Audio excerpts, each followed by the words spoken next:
Vamos, lá. então, iniciar a nossa reunião de segunda-feira do Centro Espírita Esperança e Fé. É com muita alegria que nós estamos aqui, graças a Deus, a oportunidade de estarmos reunindo online, né? Nós não estamos podendo ficar juntinho presencial, mas à distância nós nos encontramos, né? E para iniciar hoje, eu vou pedir para o Périx colocar uma mensagem do Haroldo sobre o Natal, uma oração do Emmanuel.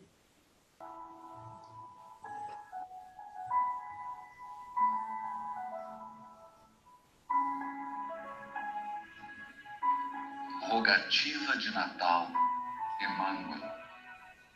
Senhor Jesus, quando chegaste à terra, através dos planos da manjedoura, aguardava-te a Escritura, como sendo a luz para os que jazem assentados nas trevas. E em verdade, Senhor, as sombras dominavam o mundo inteiro. Sombras no trabalho em forma de escravidão, sombras na justiça em forma de crueldade, sombras no templo em forma de fanatismo, sombras na governança em forma de tirania, sombras na mente do povo em forma de ignorância e de miséria. Pouco a pouco, no entanto, o clarão de tua infinita bondade, quebraram-se as algemas da escravidão, transformou-se a crueldade em apreciáveis direitos humanos, transmudou-se o fanatismo em fé raciocinada, converteu-se a tirania em administração e, gradualmente, a ignorância e a miséria vão recebendo o socorro da escola e da solidariedade. Entretanto, Senhor, ainda sobram trevas no amor, em forma de egoísmo. Egoísmo no lar, egoísmo no afeto, egoísmo na caridade, egoísmo na prestação de serviço, egoísmo na devoção. Mestre, dissipa o nevoeiro que nos obscurece ainda os horizontes e ensina-nos a amar como nos amaste, sem buscar vaidosamente naqueles que amamos os reflexos de nós mesmos, porque somente em nos sentindo verdadeiros irmãos uns dos outros é que atingiremos com a pura fraternidade a nossa ressurreição para sempre.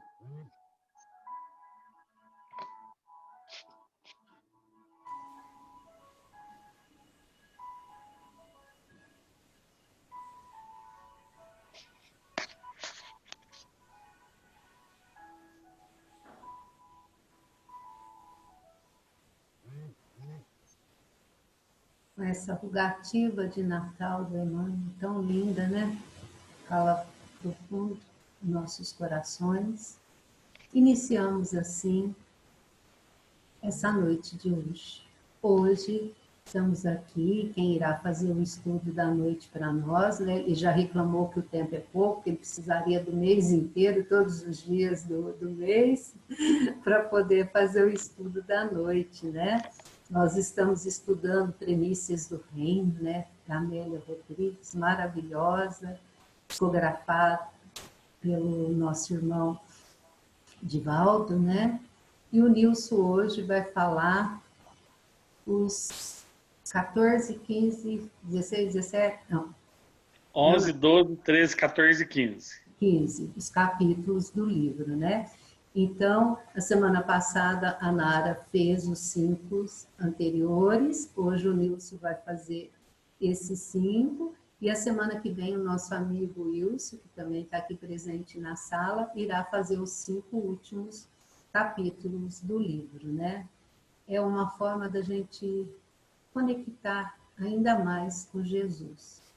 O Nilson é nosso amigo, né, trabalhador lá do Cristo Consolador, não só do Cristo, onde chama ele para trabalhar, o Nilson está ali trabalhando, né, Nilson? Graças a Deus. Onde abre portas a gente vai. Não podemos perder essa chance, né? Ele é um grande evangelizador também, ele é um dos monitores do encontro de evangelizadores da USE de janeiro, né? E hoje o Nilson vai estar aqui conosco. Seja bem-vindo, Nilson. Fica à vontade. A sala é sua. Obrigado. Uma boa noite aos nossos irmãos internautas, aqueles que se encontram nos assistindo nesse momento. Nosso sentimento de gratidão a todos. Agradeço a oportunidade que estou tendo para falar sobre esses 5 capítulos, né? Como eu disse, ele é meio corrido, o tempo urge, são muitos assuntos dentro de cada capítulo, mas vamos tentar dar uma resumida e a gente conseguir ser breve no nosso trabalho.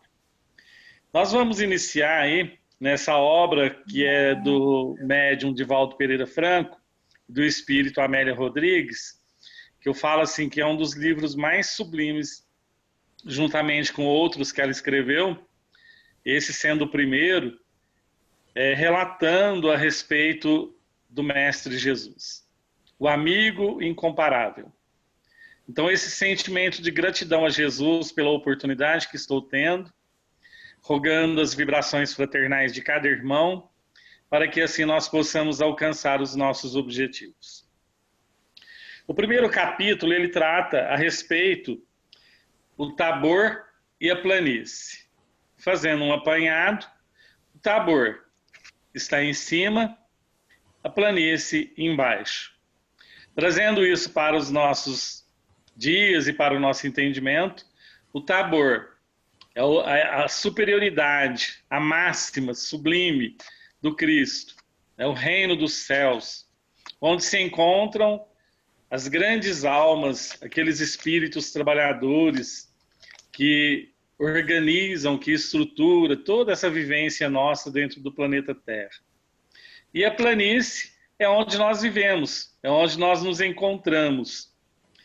Então, Amélia Rodrigues, ela narra nesse capítulo do Tabor e da planície, fazendo a sua representatividade, naquele momento em que Jesus, ele sobe ao Tabor, juntamente com 3 apóstolos.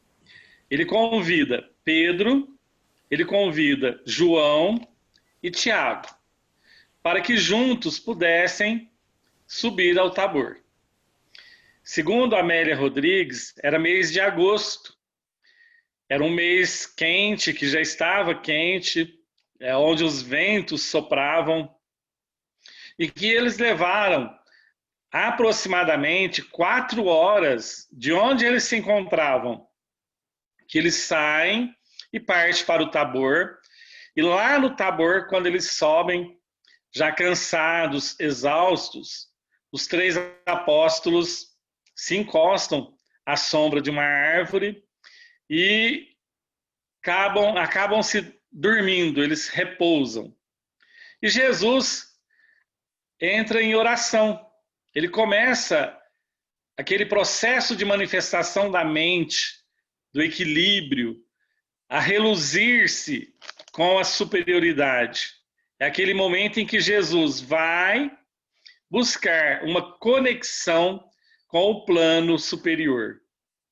E nesse momento, aproxima-se 2 espíritos revestidos de tenaz luz, que era exatamente Moisés e Elias. E, juntamente com o Cristo, eles se transfiguram no Monte do Tabor. Era uma luz que irradiava intensamente. O borbulho das vozes que ali se encontravam desperta os apóstolos, faz com que Pedro, Tiago e João acordam. E quando eles acordam, eles têm uma surpresa muito grande, porque eles veem ali um encontro iluminado de espíritos, de seres que estavam numa ação de luz muito grande, juntamente com o Cristo. E isso, então, fizeram com que eles começassem a pensar, a refletir sobre aquele fato, o que estava acontecendo ali. Então, todo aquele processo de manifestação que nós chamamos dentro dos estudos que nós fazemos dentro dos centros espíritas ou dentro da obra básica, são fenômenos mediúnicos. É um fenômeno de transfiguração, de efeito físico, que ocorre exatamente naquele momento em que Jesus leva esses 3 apóstolos para sentir, para perceber que a existência é uma continuidade, que a morte é apenas uma porta que fecha para o mundo físico e que se abre para o mundo do espírito. Então ali vê aqueles 2 espíritos que fizeram parte dessa preparação para a vinda de Jesus, que era Elias e Moisés. Segundo os escritos, Moisés esteve aproximadamente 800 anos antes de Jesus. E Elias, mais ou menos 300 anos. E então, terminando toda aquela festa, todo aquele envolvimento, eles começam a descer o Tabor, vindo ao encontro da multidão. Porém, Pedro, ele manifesta através das palavras, perguntando para Jesus se não poderiam continuar por ali. Que eles acharam aquele momento rico, aquela festa, aquele banquete espiritual, trouxe muita alegria, trouxe paz, trouxe luz para os corações daqueles 3 homens. Porém, Jesus redargue, dizendo que era necessário que eles descessem, pois aqueles que precisavam realmente dele estavam embaixo. Então Jesus desce. E quando eles vão chegando na parte baixa, eles veem que está tendo ali um manifesto. E um burburinho, pessoas que vão se aproximando, ocorrendo toda aquela aglomeração. E Jesus vai aproximando, e ele vê os seus apóstolos, né, que permaneciam embaixo, aqueles que não foram com Jesus até o Tabor, tentando de todas as formas expulsar um espírito, tentando doutrinar um espírito que se manifestava através de um jovem. E então, aquilo, os jovens, né, os discípulos já estavam transpirando, derramando suor, e eles não conseguiam nenhum feito. Eles não conseguiam produzir nenhuma ação ou reação naquele momento, naquele fenômeno que acontecia por ali. E aí Jesus aproxima e pergunta qual era a razão daquela discussão, de todo aquele movimento que estava tendo. E aí os discípulos comentam que era um jovem que estava ali e que o Espírito, né, estava manifestando nele. Para a gente entender, era um pai de família que, desde a infância do filho, ele via os fenômenos acontecer com a criança. E a criança, ela entrava num processo onde ela manifestava-se a mediunidade da criança, a qual o espírito abusava daquela criança, machucando ela, fazendo com que ela se ferisse, levando ela ao suicídio, né? Várias vezes fazendo com que ela tentasse o suicídio, e que nós vemos que não é muito diferente dos nossos dias de hoje.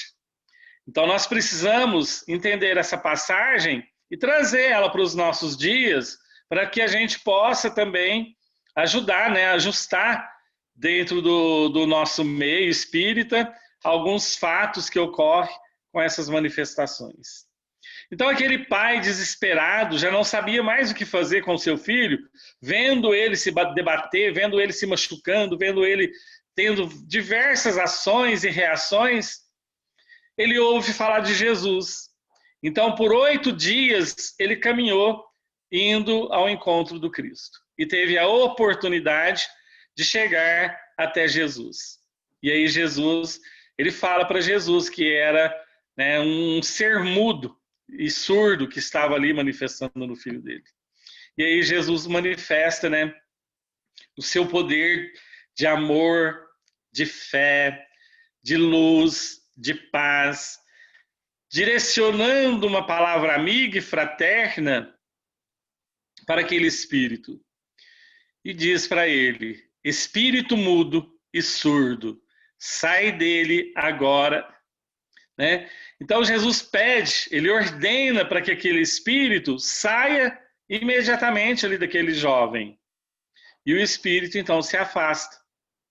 E aí Jesus, vendo aquele jovem ali combalido, quase morto, Jesus coloca a mão sobre a sua destra, né, sobre a sua fonte, e ora com ele, faz com que revitaliza, né, os fluidos vitais dele, e aí então dá a mão a ele, e ele levanta e anda e volta para casa com os pais. Então nós vemos nessa passagem a importância da fé, a importância do amor, a importância do papel de Jesus dentro dos princípios que nós buscamos dentro da doutrina espírita e até mesmo na nossa vida em família. Como agir mediante a essas situações, a essa problemática que nós vemos dos processos de obsessão na infância, né, na criança e até mesmo no adulto. Como trabalhar isso? É para a gente, então, estar pensando, para a gente estar refletindo essa mensagem. E ver a importância da mediunidade para nós. O quanto que ela representa. Jesus deu o maior exemplo para nós a respeito desse processo da mediunidade, quando ele traz para esses 3 apóstolos um movimento de manifestações de almas.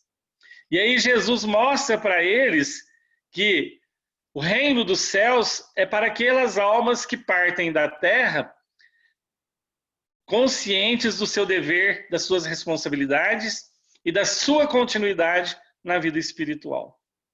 Mostra para eles a importância da fé e do respeito que nós devemos ter para com o nosso próximo. Que naquela manifestação, Jesus, quando há aquele momento, né, que a voz resplandece, soa, né, este é o meu filho, é como se fosse Deus falando para aqueles apóstolos: este é Jesus e é meu filho. E aí então os apóstolos compreendem, quando Jesus fala de Elias, né, que os apóstolos questionam se Elias deveria vir, aí Jesus fala que Elias veio e o homem não conheceu, repetindo aquela passagem de João o Batista. Então aí eles compreendem do que Jesus está falando. Então nós vemos a importância dessa ação curadora que Jesus expressa no jovem, esse encontro de manifestação mediúnica, de transfiguração no Tabor, e esse estado em que nós nos encontramos entre a parte alta, que representa o Tabor, e a parte baixa, que representa a planície. Onde estamos? O segundo assunto, né, o tempo urge, o segundo assunto vem falar sobre o obsediado Gesareno. É aquele fato, né, do obsediado Gesareno, é aquele fato que fala sobre um jovem que estava num processo obsediado. Ele sofria de uma obsessão já de longo tempo também. Jesus está numa viagem, né, no Decálogo, e ele resolve então passar por Gerasa. Alguns conhecem como Gerasa, né? Outros falam-se Guedara, mas assim, vamos falar Gerasa. É onde foi que ocorreu essa manifestação. Então Jesus, indo para Gerasa, ele se depara com essa situação do processo, né, do espírito que manifestava no jovem também. E Jesus aproximando, ele vai ter um diálogo para com esse espírito, né? E aí Jesus conversa com ele, tem aquele diálogo com ele e pergunta para ele: qual é o seu nome? E o Espírito usa de uma situação, assim, tentando ludibriar Jesus, imaginando que Jesus não o conhecesse, que Jesus não o visse também, e que Jesus não sentisse a sua presença. E aí, então, Jesus, ele vai, pergunta para ele, qual era seu nome? E o Espírito responde, Legião. Quando ele responde Legião, ele quer dizer para nós o quê? Que ele não estava sozinho, que ele não agia sozinho, mas que havia uma outra ação de espírito também, que havia ali vários espíritos que se manifestavam. Era uma forma de intimidação a Jesus. Era uma maneira que ele achou para intimidar Jesus. Porém, Jesus tinha sabedoria, tem, né, sabedoria. A inteligência do Cristo está acima de qualquer situação que ele não pudesse resolver. Então, a sabedoria, o discernimento, a indulgência do Cristo, a mansuetude dele, faz com que ele entenda aquele espírito. Porque ele esbravejara, porque várias vezes ele insultou Jesus, porque por diversas vezes ele usou-se de argumentos que ele tentava intimidar Jesus. É porque ele não tinha interesse que Jesus prosperasse, que Jesus fizesse com que a multidão que o seguia recebesse aqueles benefícios, que pudesse se beneficiar daqueles benefícios. Então Jesus, ele tem aquele diálogo com o Espírito, mas o Espírito muito tenaz, muito rebelde, revoltado, e que também trazia muitos prejuízos para aquele jovem, através da mediunidade que ele possuía, na ação obsessiva. Então Jesus, ele resolve ter um diálogo mais franco e mais profundo, a qual ele ordena que o espírito se afaste. E aí ele chama ele de espírito imundo, né? E ordena que ele saia dele. E aí tem aquela passagem, né, que fala que os espíritos, então, entram nos porcos e acaba com toda aquela situação da criação de porcos que havia em Gerasa. Por quê? A população de Gerasa, eles viviam da criação de porcos. Eles tinham essa criação de porcos. E nessa manifestação, em que esse espírito está ali numa luta contra Jesus, tentando convencer Jesus dessa situação de que ele não deveria ajudar aquele jovem, Jesus ordena que ele saia. E nele ordenar que ele saia, então criou-se todo um movimento. E os porcos, como os animais têm muito mais sensibilidade do que nós, seres humanos, eles têm uma percepção muito maior. Os porcos sentiram essa ação. Eles receberam esse impulso e se assustaram. Então, qual foi o recurso que eles usaram? Foram fugir. Então, os porcos fugiram.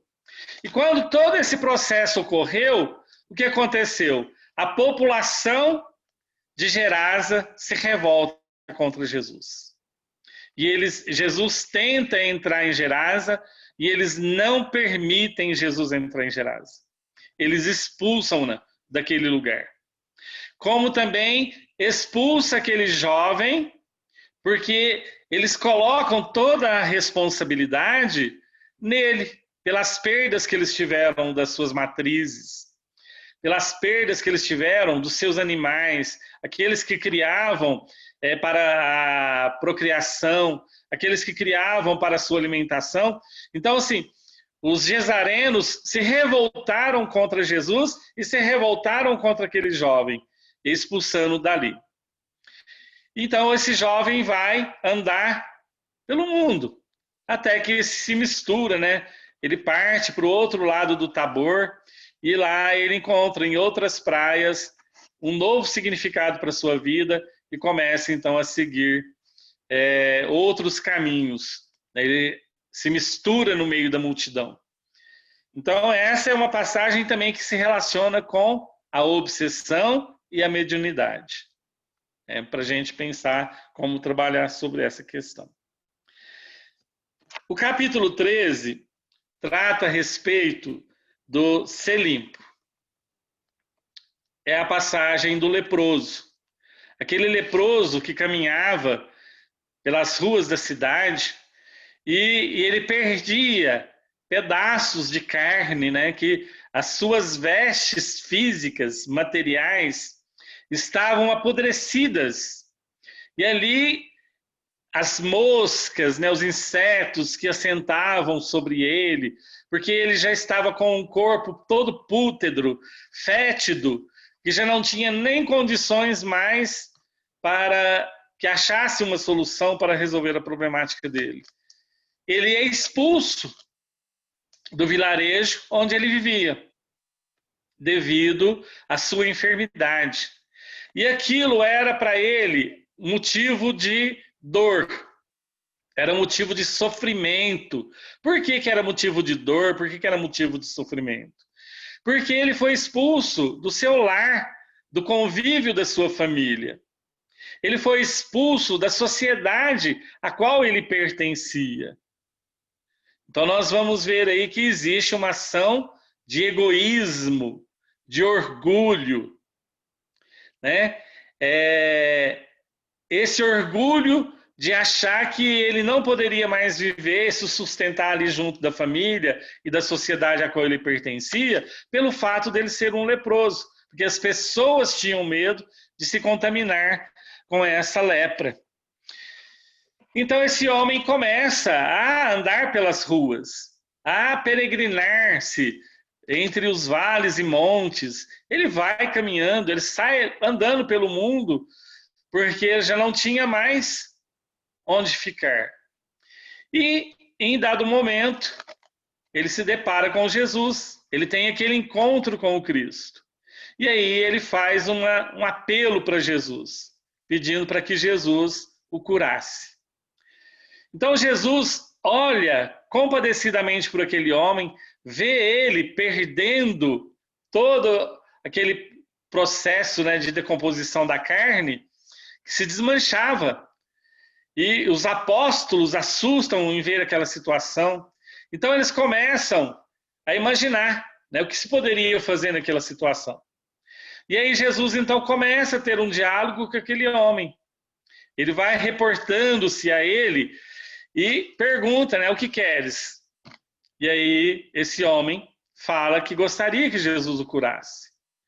Você pode, quer dizer, cura-me, limpa essas feridas minhas, essas chagas que estão em mim, transforme elas, muda elas, porque eu sei que o Senhor é capaz. Então ele fala, não com essas palavras, né? Mas eu estou usando as minhas. Então ele tem esse diálogo com Jesus, pedindo para que Jesus o curasse, que Jesus fizesse com que ele pudesse restaurar todas aquelas células e que ele transformasse a sua vida. E aí, então Jesus começa a envolver ele numa energia salutar, numa energia curadora. Ele começa a sentir a sua musculatura vibrar, a sua musculatura se debater, e ele começa a ter um processo de transformação. É como se ele estivesse passando por uma simbiose que mudaria totalmente aquele corpo. E aí vai mudando, as feições dele vai se modificando, elas vão se renovando e elas começam então a sofrer um processo de transformação.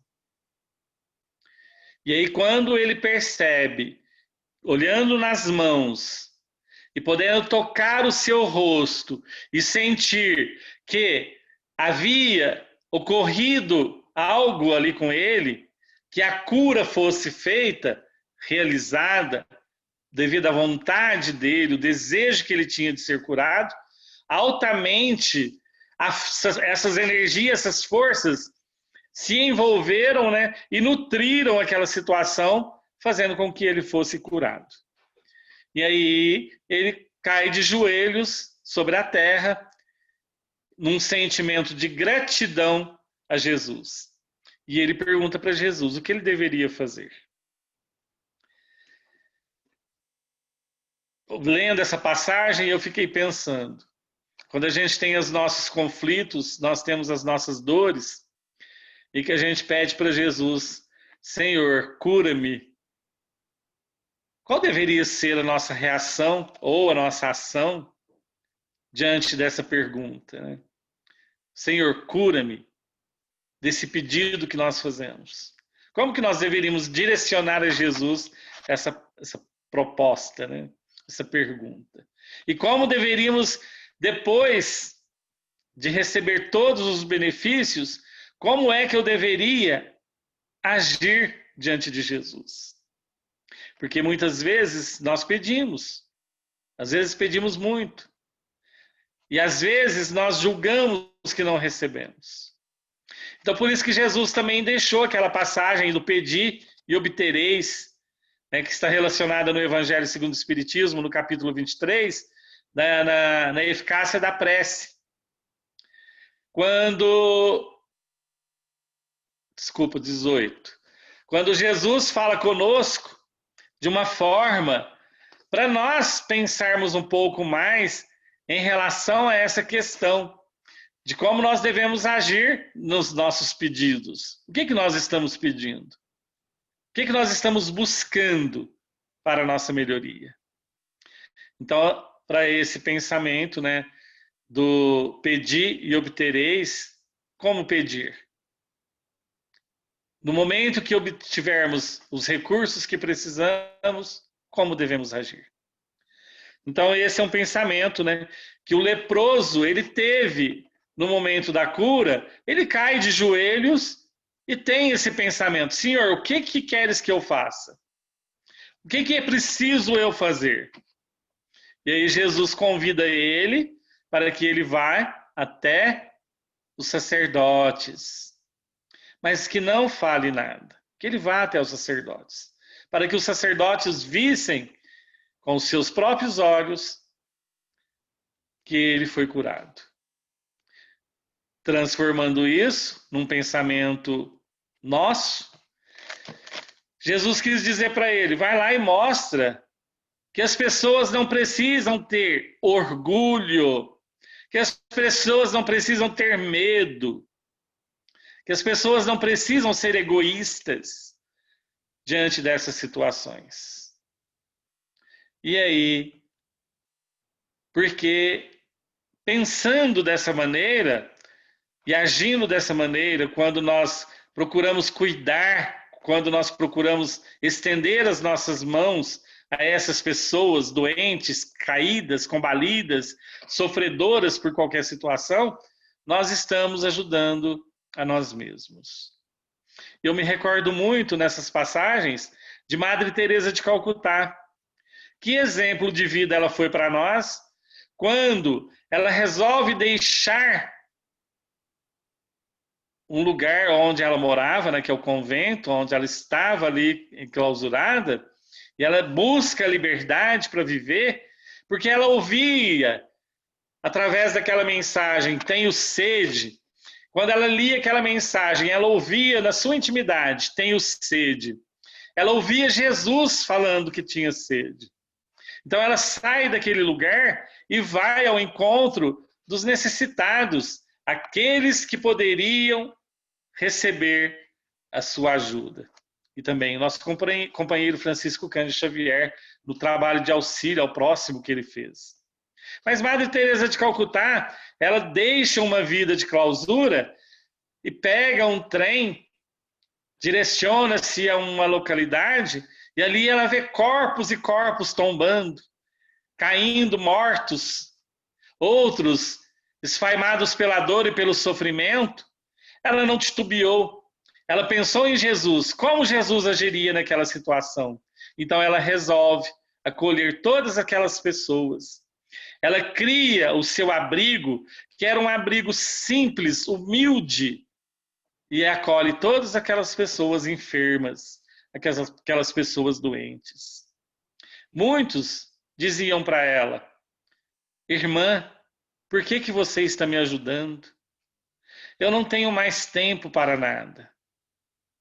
Mas ela tinha um pensamento tão justo, tão amoroso, que ela imaginava que um dia que aquela pessoa estivesse ali recebendo o seu amor, recebendo o seu carinho, elas poderiam amenizar o seu sofrimento depois da morte. Não foi diferente com este leproso. Ele vê em Jesus uma porta que se abre e a oportunidade que ele tem de poder receber esses benefícios. De como eu posso contribuir com o seu trabalho, Jesus, da agora para frente. E Jesus então convida para que ele vá até os sacerdotes. A 14ª trata-se da mulher hemorroísa. Eu acho essa passagem uma das passagens mais belas. Todas são lindas, são maravilhosas, mas eu acho que essa tem um efeito grandioso para mim. De uma jovem que sofre todos os preconceitos de uma sociedade vil, que sofre um preconceito de família, de um pai ignorante, né, daquela época, de uma mãe que não sabia entender e compreender as razões de um processo a qual a filha se encontrava, os irmãos, enfim, ao todo, a sociedade. Era uma jovem que tinha o fluxo do sangue e que esse se esvairia 24 horas. Era uma jovem que não conseguia, através dos distúrbios psíquicos que ela carregava com ela, solucionar essa problemática. Então era uma jovem que era bela e que possuía esse fluxo. E que por muitos era considerada como uma mulher insana, uma mulher impura, uma mulher de má vida. Quando na verdade não era. Ela era uma jovem que tinha uma problemática. Ela tinha problemas na sua ação psíquica que não deixava com que ela pudesse solucionar fazendo o estancamento desse sangue através do seu emocional. Então, aquela moça foi expulsa de casa pelos seus familiares. E ela começa a andar, então, para aqui, para colar. E até que um dia ela ouviu alguém dizer do Mestre Jesus, o Nazareno. E essa jovem, então, começa a percorrer por todas as cercanias onde se falava que Jesus estava. Mas todas as vezes que ela passava por aqueles lugares, Jesus já tinha ido embora. E, de fato, então, ela não conseguia ter este encontro com o Cristo. E aí, ela se sentia aturdida, perturbada, com diversos conflitos, porque ela tinha fome também. Ela era rejeitada pela sociedade, porque as pessoas não conseguiam compreender as suas razões. Mas ela se tornou perseverante. Ela desejava ter esse encontro com Jesus. E ela vai firmemente, através desses encontros, buscar o Cristo. E todas as vezes ela perdia essa oportunidade. Mas não desistia. Ela permanecia com seu pensamento sempre lineado a essa vontade de estar com Jesus. E certa feita, andando ela por uma cidadezinha, pôde então ver Jesus. E ela via aquela multidão que se arrastava pelas ruas, e ela então vai ao encontro daquele homem. E ela vai entrando no meio da multidão, e vai, percorre aqui, percorre ali, e não consegue aproximar-se de Jesus. Já estava cansada, combalida por tanta gente ali no meio, sufocada. Ela continua perseverante, ela continua desejosa de ir mais além. Quando então, com as pontas dos dedos, ela puxa pela túnica de Jesus. Tipo, quando ela pega na túnica de Jesus, era como se ela dissesse: Senhor, eu estou aqui, por favor, cura-me. Então Jesus para, quando ele sente esse toque na túnica dele sendo puxada. Então ele para e fala para Pedro: Pedro, alguém me tocou. E Pedro fala para ele: mas Senhor, olha quantas pessoas tem ao seu derredor. Veja a multidão que nos acompanha. É impossível que alguém não lhe toque. E ele então redargue e diz novamente para Pedro: Pedro, alguém me tocou. E aí Pedro fala: mas Senhor, como é que eu posso saber quem lhe tocou? Veja quantas pessoas tem ao nosso derredor. E aí Jesus torna a insistir na frase, dizendo para ele: Pedro, alguém me tocou. E aí Pedro novamente tenta mostrar para Jesus que não era possível falar quem tinha tocado ele. E aí ele fala: alguém me tocou, porque de mim saiu uma virtude. E aí então ela, tímida, de cabeça baixa, olhava-se para Jesus de uma forma amedrontada, porque ela sentiu medo. Medo de ser apedrejada por aquela multidão, de ser expulsa dali por aquela multidão. De qual seria a reação de Jesus?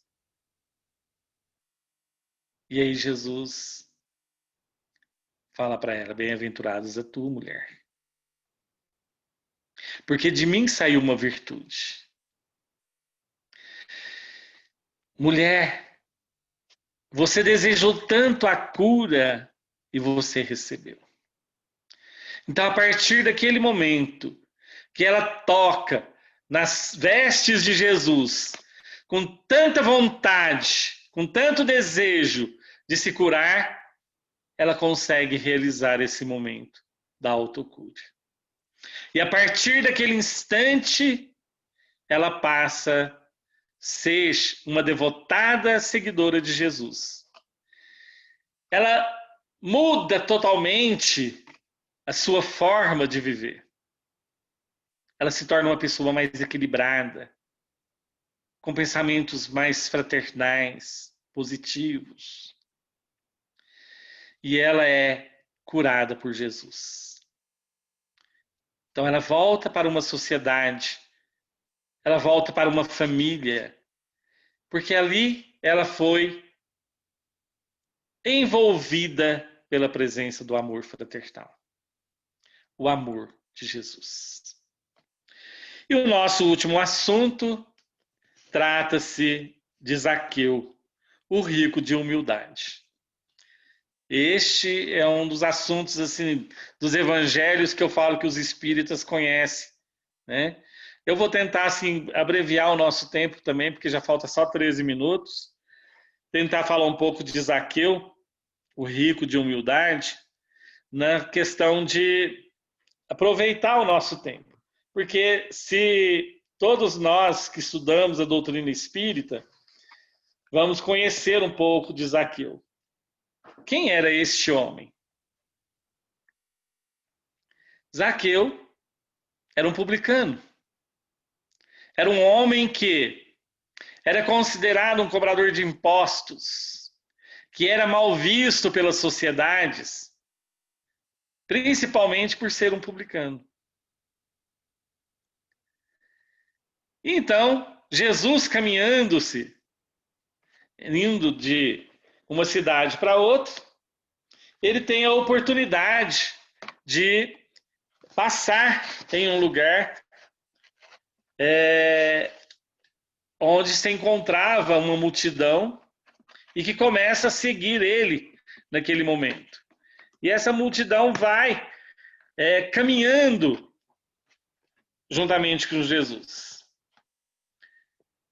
E a gente vê que havia uma árvore, como fala nos evangelhos, e que lá nesta árvore tinha um homem sobre ela.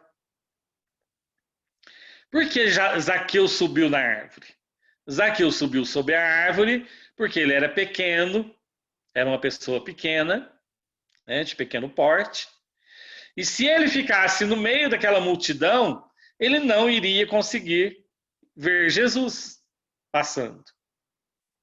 Então ele resolve subir na árvore e lá começa todo o processo, né? Porque Jesus vê ele sobre a árvore. E aí Jesus convida para que ele para que ele descesse e pudesse o segui-lo. E Jesus, então, fala para ele sobre a importância da presença dele ali, porque Jesus iria tomar as refeições em sua residência. E aí, então, tem esse diálogo entre Jesus e Zaqueu, onde os dois se confabulam. Zaqueu adquiriu a vitória sobre a haste pública, porque ele era uma pessoa muito conhecida, era uma pessoa pública, porque ela cobrava impostos. Então tinha aqueles que gostavam de Zaqueu, mas também tinha aqueles que o odiavam, porque ele era um cobrador de impostos. E ele tirava de muitas pessoas que não tinham condições. Então Zaqueu, ele vai para a árvore ali tentar ter esse encontro com Jesus através da visão, ele poder ver Jesus. E aí Jesus faz com que este homem busca a sua própria transformação, busca a sua mudança. Porque Jesus convida-se para ir almoçar com ele, jantar com ele, para estar com ele, onde ele iria cear com Zaqueu. Então, indo-se até a casa de Zaqueu, Jesus faz todo um paralelo da importância que Zaqueu tinha para com a sociedade. Onde que ele poderia estar presente? Como que ele poderia ajudar aquelas pessoas? E aí Jesus faz uma transformação moral na vida de Zaqueu. Porque Zaqueu passa a ser um homem que muda totalmente a sua postura, o seu compromisso para uma vida renovada. Então, a partir daquele encontro que Zaqueu tem com o Cristo, a sua vida se transformou. Há alguns historiadores que até diz que ele se tornou o 13º apóstolo, como Matias, substituindo a Judas Iscariotes.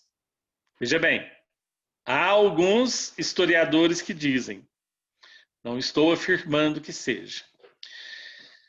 Então a gente vê que há uma transformação, há uma mudança na vida de Zaqueu. Ele deixa aquela vida de cobrador de impostos para ser um servidor de Jesus, para ser um seguidor de Jesus, para ser um divulgador da mensagem do Cristo. Ele passa a exercer um papel tão importante na sociedade que muitos vão ao seu encontro buscar este apoio solidário, amorável para o seu crescimento. Então nós vamos ver que esse encontro, né, com o homem rico de humildade, porque ele era humilde por demais, faz com que ele se transforma e passe a ser um servidor de Jesus. Então nós vamos ver dentro dessas lições, das 5 lições, que cada uma delas trazem um conteúdo muito importante. Mas eu gostaria de pegar aqui um relato para me ler, ele é breve, que eu achei assim muito interessante e eu coloquei-o em evidência para mim fazer um comentáriozinho aqui depois. Deixa eu só me localizar aqui.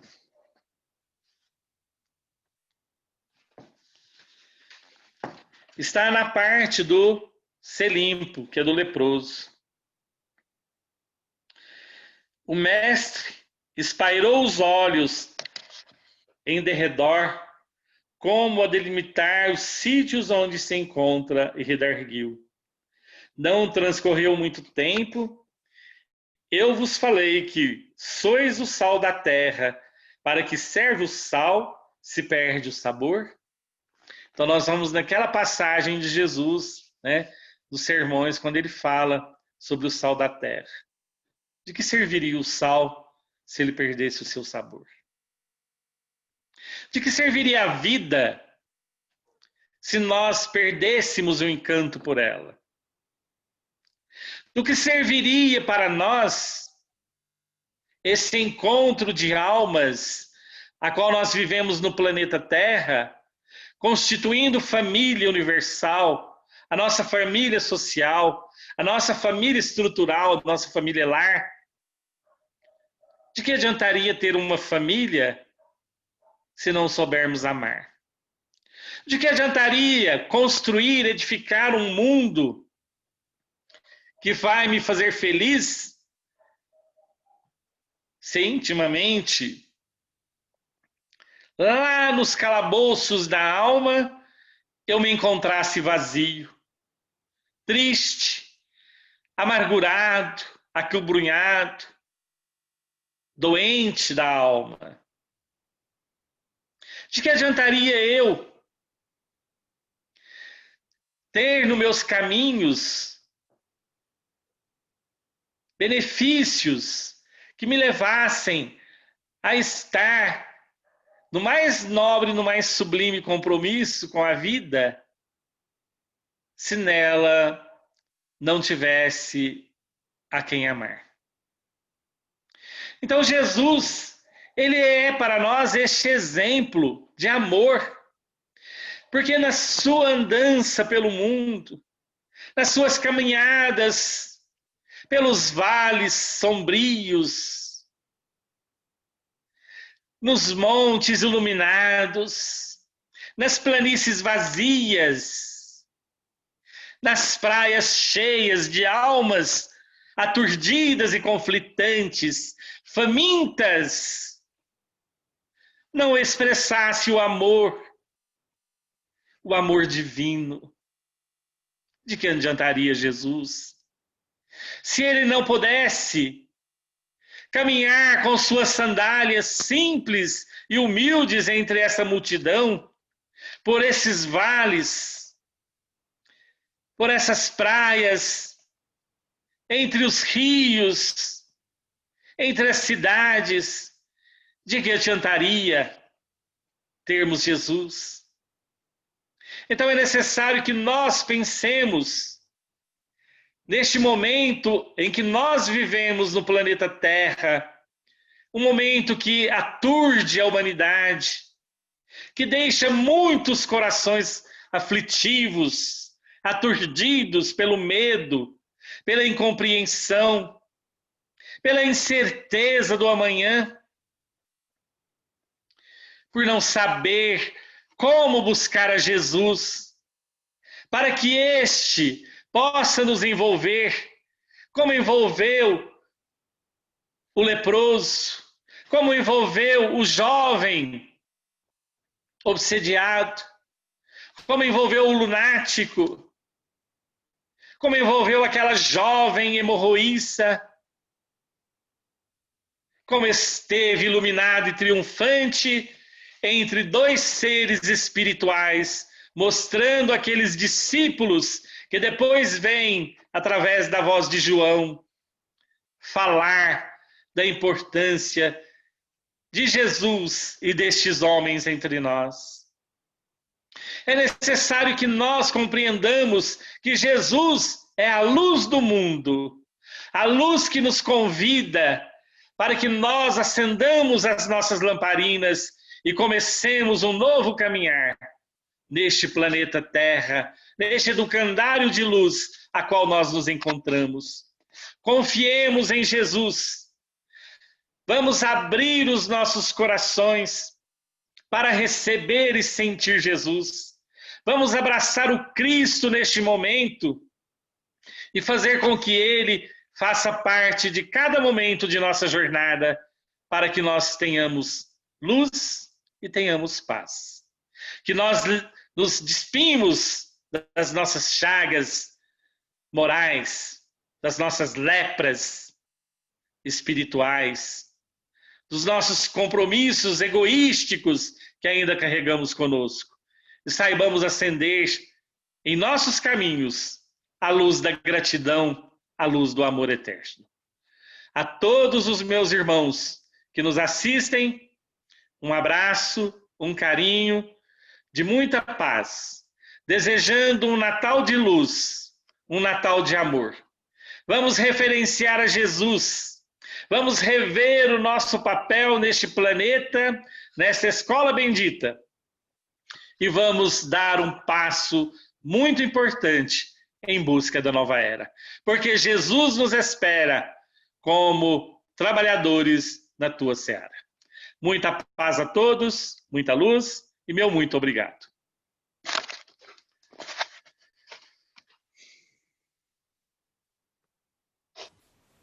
Nilson, muito obrigada, Nilson. Que o Jesus continue te iluminando cada vez mais para poder falar sobre o Evangelho dele em nossas vidas, né?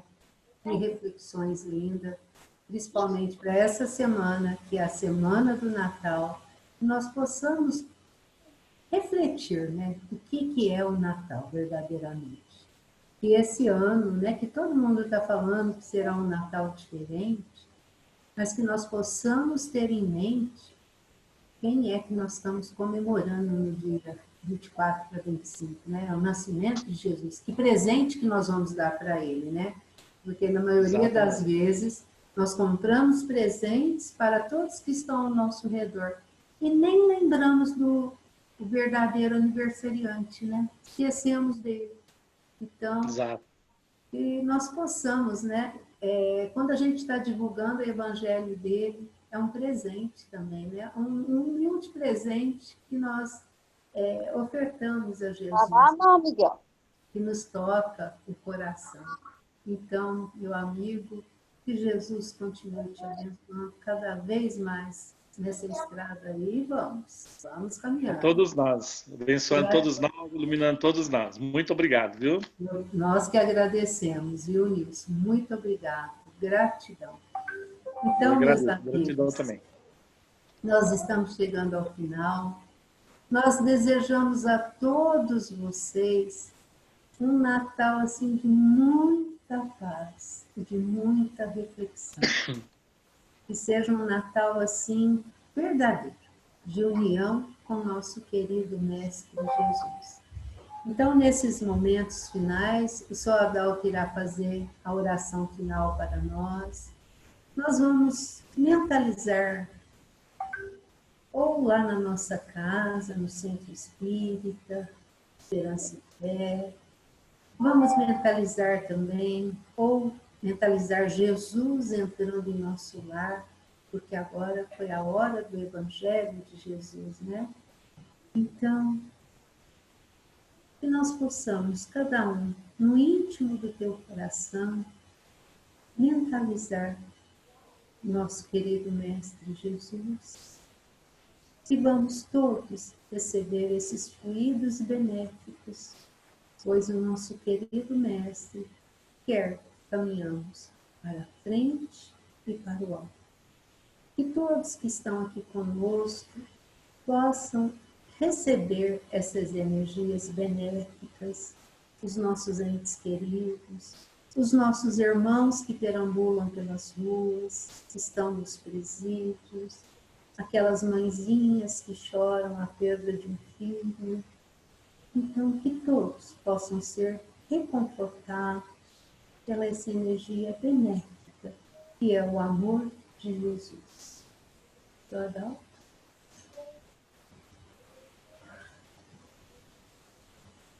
Abre o som, seu Adalto.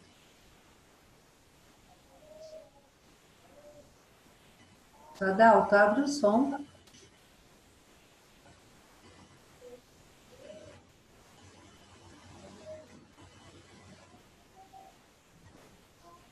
Deus, nosso Pai, que sois todo poder e bondade, dai força àquele que passa pela provação. Dai a luz àquele que procura a verdade. Põe no coração do homem a compaixão e a caridade.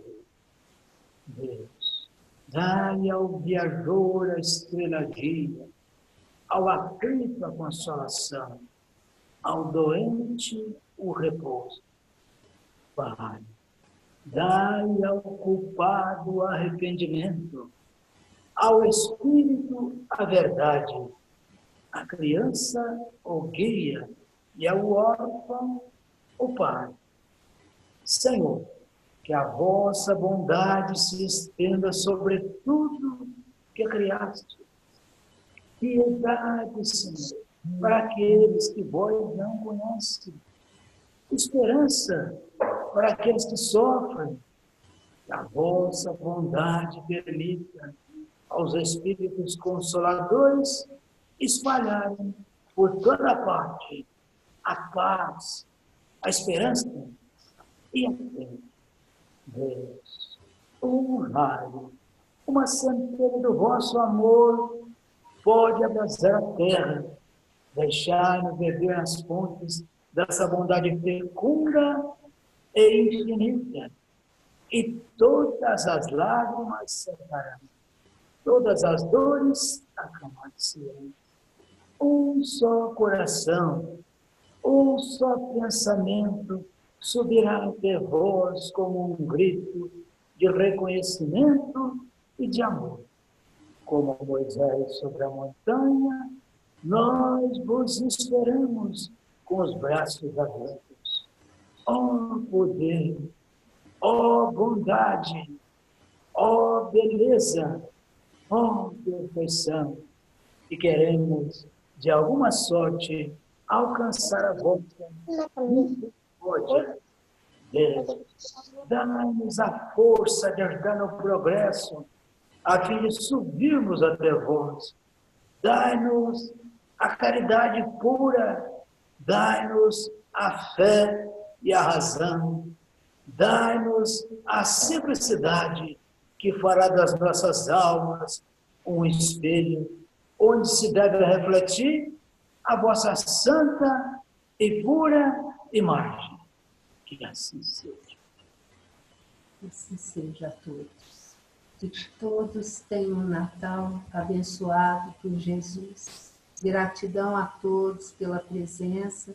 Que todos possam estar aqui conosco a semana que vem para terminarmos esse livro maravilhoso que fala de Jesus. Gratidão a todos. Um abraço a todos e fiquem com Deus.